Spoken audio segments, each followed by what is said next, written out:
Līdz ar straujo mākslīgā intelekta attīstību un dažādu mākslīgā intelekta rīku izmantošanu ikdienā, nākuši gaismā arī ir visai neglaimojoši fakti par mākslīgā intelekta sistēmu izstrādātājiem. Tā teikt, no pagrīdes gaismā ir pavīdējis tāds pavisam barbarisks fakts, ko ir veikusi ASV mega IT kompānija Anthropic, kas ir slavena un pazīstama ar savu mākslīgā intelekta rīku Claude un citiem modeļiem. Kas tad īsti notika un nāca gaismā? Tas viss ir saistīts ar ASV nesen notikušo tiesas prāvu, kurā tika panākts izlīgums autortiesību jautājumā. Un pasaule uzzināja ne tikai par to, ka Anthropic ir izmantojis pirātiskās vietnes, lai savā rīcībā iegūtu autoru darbus un grāmatas un tās izmantotu sava modeļa Claude apmācībai un piekrita izmaksāt 1,5 miljardus ASV dolāru autoriem, kuri bija iesnieguši ASV tiesā kolektīvo prasību pret šo uzņēmumu. Un līdz ar šo tiesas spriedumu pavisam nesen nāca klajā vēl pavisam tāda informācija, kas neliek mieru arī man un gribu par to runāt, proti, ka Anthropic ir izmantojis tūkstošiem, pat miljoniem grāmatu, oriģinālu grāmatu, un brutāli tās ir iznīcinājuši, lai apmācītu lielo valodu modeļus savam tērzēšanas chatbotam Claude. Proti, tiesas papīros, tā kā oficiāli mēdījos minēti, ir 500,000 līdz 2 miljoniem oriģinālu grāmatu senu eksemplāru, kas tika iznīcināts un skanēts digitāli. Bet pēc tam vēl citos mēdījos no neoficiāliem avotiem parādās, ka tie ir miljoniem grāmatu, oriģinālu stāstu, romānu un visādi citu grāmatu, kas izdotas ASV, arī Eiropā, lielākoties iepirktas no apvienotās karalistes, arī no Nīderlandes, un gan jau parādīsies vēl kādas citas valstis. Un pēc tam nonākuši Anthropic rīcībā un tika skanētas un pēc tam iznīcinātas, nodots pārstrādēji vai izsviests, tā teikt, ārā pēc skanēšanas. Kā tas process notika? Pavisam vienkārši anonīmiem pircēji Anthropic uzdevumā. Projekts bija nosaukts, cik es saprotu, projekts Panama, lai neviens tā īsti to neuzzinātu. Darbojušies ir kā tādi slepenās pagrīdes darbinieki un iepirkuši no kādiem grāmatnīcu veikaliem anonīmi, dažādi ir iepirkuši, pasūtījuši no Amerikas un citām valstīm Eiropā grāmatas, oriģinālu darbus un grāmatu pirkumi tā kā šādi tika kaut kur jau fiksēti, pamanīt, ka kaut kāda dīvaina kustība notiek, bet gaismā tas nāca tikai ar šo ASV tiesas lēmumu. Un tad tās grāmatas ir nogādātas Anthropica rīcībā, un tad ir brutāli plāstas nost ar speciālu ierīci šīs grāmatu muguriņas, kā mēs to saucam, no vākiem ņemts ārā, likts, skanēts un lai digitalizētu un varētu pēc tam apmācīt klaudu tērzēšanas chatbotu, ar ko cilvēki pēc tam visā pasaulē sarunājas un domā, ko tu tik gudrs jau palicis, tik labi jau spēj tās atbildes uzrakstīt un literāri un gramatiski un ideiski un kulturāli un vēl visādi. Un iedomājieties, ka tie ir, pat ja tie ir tikai oficiālie dati no tiesas dokumentiem, ko apraksta mēdī gan Anglijā, gan Amerikā, gan Eiropā, Euronews un tāpat, un arī influenceri dažādi par to runājuši ir pēdējo nedēļu laikā tik aktīvi sociālos tīklos, kad pievērsos šim tematam, jo iedomājieties jau to skatu vien un seni eksemplāri arī tā kā tikuši sasmalcināti, pēc tam iznīcināti, iedomājieties, Latvijā tas ir vispār grūti iedomājams, ka kāds uzņēmums tā varētu rīkoties. Nu, varbūt ir kāds, bet no savas pieredzes dzīvē, darbā neatceros tādu gadījumu, ka kāds būtu sapircies, kas gaismā nav nācis, ja? Sapircies grāmatnīcās vai caur internetu un antikvariātos, mums taču arī ir grāmatas, un tagad kaut ko dīrājas nost tās muguriņas, jā, grāmatu un skenējas, un kad tik nav jāmaksā nekādas autortiesības, lai tik dabūtu tos oriģinālos tekstus, un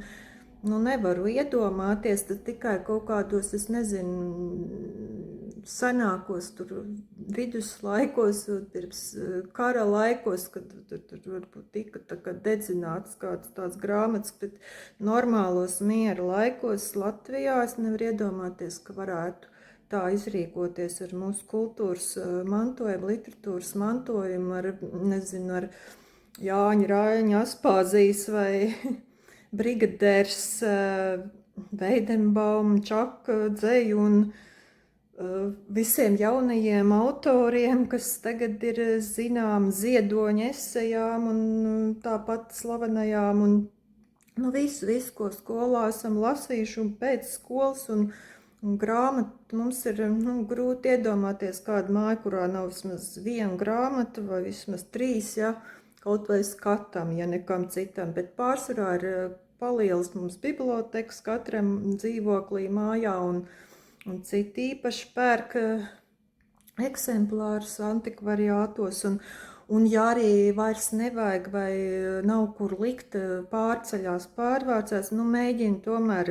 Latvijā cilvēki nest uz antikvariātu nodot vai internetā, sociālos tīklos esmu redzējis, tirgo vai atdot pa brīvu vai pa simbolisku samaksu gan mācību grāmatas, gan visādas daļliteratūras grāmatas un filozofijas grāmatas un cits atkal vāc un krāj un kafejnīcās, klubiņos izvieto, kur mūzikas klubi ir ar tāpat gar sienām stāv un kafejnīcās tas ir intelekts, cilvēku tā kā intelekts un nav iedomājams tagad. Un arī pārtikas veikalos jau pēdējos gadus ir vienā konkrētā tīklā pārtikas veikali ir plauktiņi pie durvīm, kur cilvēki aiznes nodod noliek veco grāmatu, cits atkal paņem bez maksas, ja, uz mājām, un cits nemet miskastē, bet pie miskas noliek arī es pati uz ielas pilsētā pie miskas pacēluši esam Igo grāmatu cilvēks, kas smejas, ja, un nevis uzreiz izmet miskastē, varbūt kāds paņem. Bet Entropika, kas ir miljardu kompānija izvies tā kā biržā un pelna ar šiem te mākslīgā intelekta rīkiem, kur ir ētika, kur ir vispār kaut kāda negrib maksāt par autortiesībām un autoru darbiem, un vēl labākais grāmatas viņi anonīmi iepirka slepeni, kas ir izdots līdz 2022. gadam, kad reāli sāk pasaulē ļoti aktīvi jau izmantot ChatGPT, ja, un Gemini un citus tos tērzēšanas mākslīgā intelekta rīkus, kad jau tika interneta vidē tā kā publiskoti dažādi satura raksti, jau kur ir iemaisījies mākslīgais intelekts, kas nav šis te tīrais cilvēku radītais autora darbs, žurnālistu darbs, pētnieku darbs, tekstu, tā kā satura veidotāju profesionāļu darbs, bet ir jau ir iemaisījies šis te mākslīgā intelekta rīku darbs, un redziet, kā izrādās, ka Anthropic arī ir gribējis, lai viņam tie modeļi apmācās no tādas tīras, rediģētas, koriģētas valodas, kas ir grāmatās, nu vēl arī žurnālos, protams, ir pētnieciskajos un zinātniskajos un tādos ar taču ir redaktori, korektori, bet grāmatas ir, tas ir galvenais, ja, tā kā, kur katras valodas, angļu valodas, vācu, franču, un cits valodas, tā kā rakstnieki, autori, viņi izpaužas kreatīvi, radoši, idejiski, filozofiski un tā tālāk, un to visu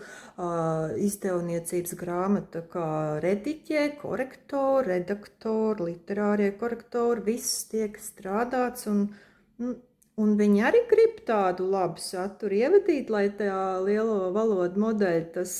piedāvājums mākslīgā intelekta rīkā būtu maksimāli pietuvināts, lai varētu pateikt visu pasaulē, jā, redz, kur gudrs ir tas mākslīgā intelekta rīks, un tad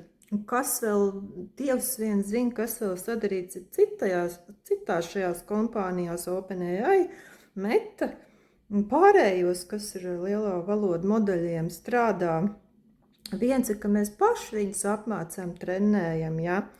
un uzlabojam ar saviem promptiem, uzvednēm. Bet otrs ir, kad viņi pirātiskās vietnes izmantoja un arī, lai uzlabotu šo te visu sniegumu rīkos. Un trešais, šis te slepenais Panamas projekts, kas parādās, ja, no Anthropic puses, ka var brutāli iznīcināt kultūras mantojumu.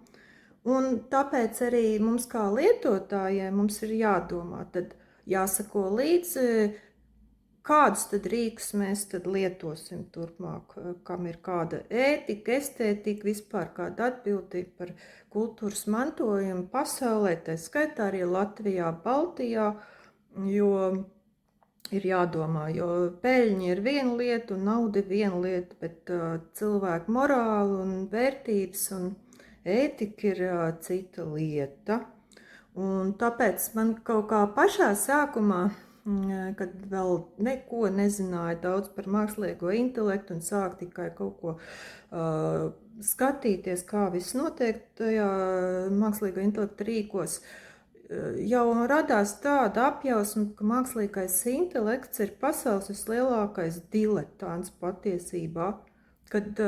bez cilvēka un cilvēka IQ un intelekta nekāds mākslīgais intelekts pat nevarētu nebūt, neattīstīties un tālāk pastāvēt. Tā kā nepārvērtēsim mākslīgo intelektu, neliksim viņu tā teikt dievu vietā un novērtēsim savas kultūras vērtības, un arī Latvijā, ja izstrādājam šos te mākslīgā intelekta rīkus vai uzņēmumiem autonomos vai cilvēkiem patērēšanai, tad skatīsimies, lai mūsu vērtības latviešu valodas, literatūras, kultūras mantojuma vērtības tiek ar cieņu saglabātas nākamajām paudzēm. Tāda ir mana doma. Bet tā kā eiforijā krist par mākslīgo intelektu arī nevajadzētu, bet vajadzētu reāli pastīties, ko šīs te lielās ASV kompānijas un citas kompānijas dara. Ne tikai ASV, bet arī Eiropā un Ķīnā un visur citur, kā strādā pie šiem saviem produktiem un jaunajām tehnoloģijām. Un cik godprātīgi vispār darbojas. Un lūk, un tad jau redzēsim, kas vēl nāks gaismā.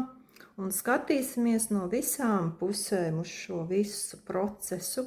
Ne tikai tā akli ticēsim, vai Dievs cik gudrs palicis, bet jā, uz kā rēķina, uz mūsu visu cilvēku kolektīvā intelekta rēķina, tik gudrs ir šis te mākslīgais intelekts un šie te rīki un modeļi.